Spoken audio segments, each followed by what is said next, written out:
Hi, my name is Vic Coleman, and welcome to Walking Together Through Cancer. Today's video is part 2 of the series on how to find a good doctor. In the first video, we talked about 7 criteria that you should consider when finding a doctor who's going to be the best for you given your particular condition at that time. So there's a link to that video within the description of this one. Now, what I wanted to do is just to bring a little bit of context to finding a good doctor and tell you a couple of stories about myself and my wife and my mom that I think will help you in making that decision. Now, when my wife was first diagnosed with breast cancer, her first oncologist kind of laid out 3 different treatment options, and really they all kind of revolved around her hair. He said that, well, you could take option A and you'll probably get a chance to keep your hair.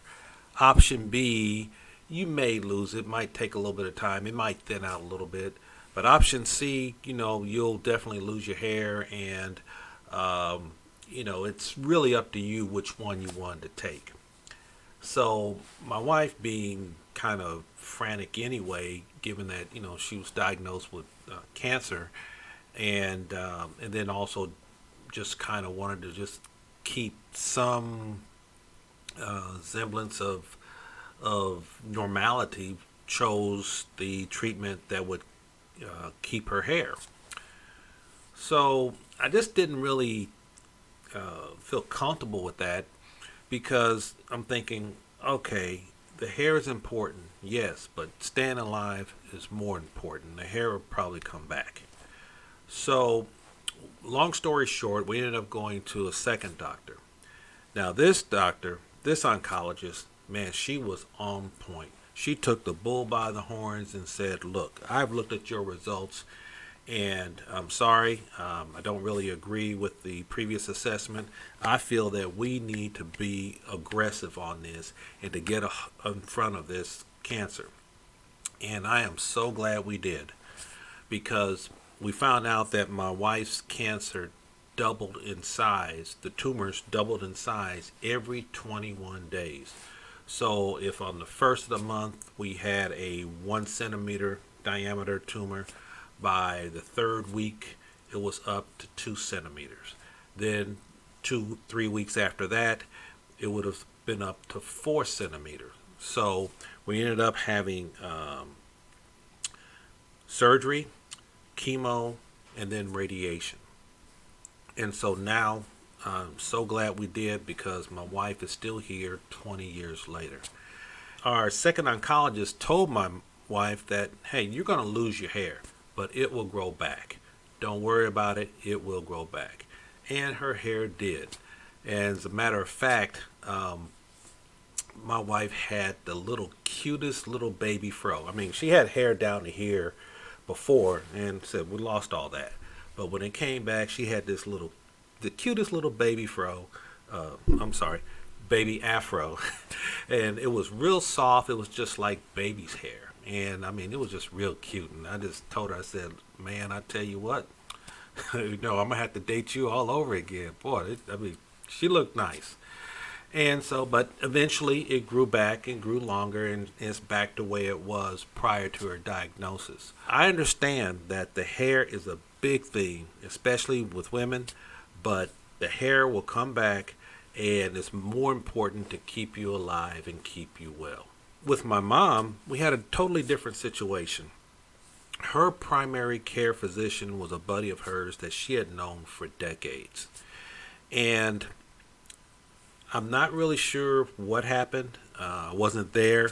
We were in Texas. My mom was up in Missouri at the time. But my mom did not have a mammogram for over 5 years. And she was a woman in her 70s, late 60s and into her 70s at the time. So by the time they found the tumor, it was already stage 3. And not too long after that, it had metastasized into her lungs, and she finally passed. I was concerned that she didn't have a mammogram in 5 years, and that maybe their closeness and their relationship, some things just got overlooked. I don't know. But I think that, one of the criteria that we talked about in the first video, actually number 7, was that the doctor needs to be personable but businesslike and professional.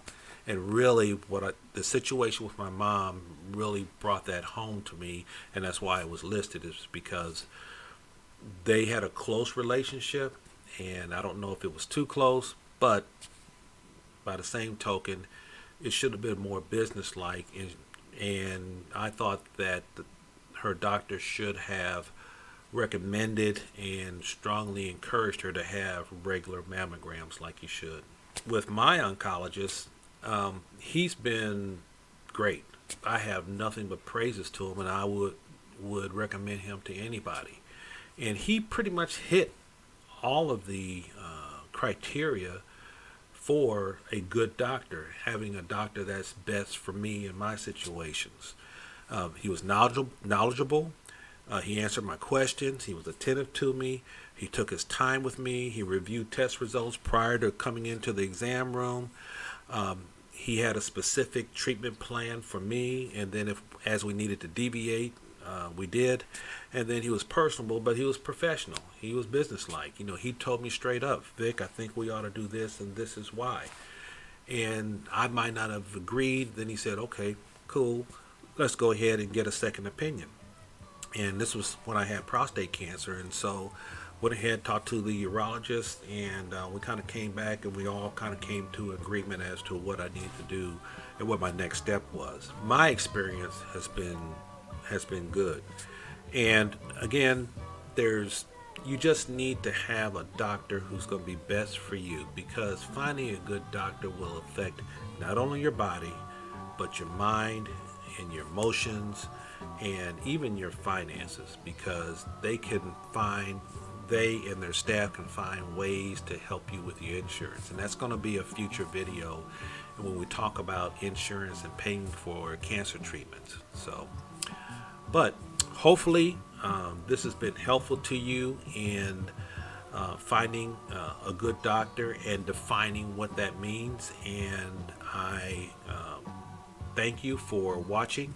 And I just want you to know that you are not alone, and that the whole Walking Together Through Cancer family is here and stay encouraged.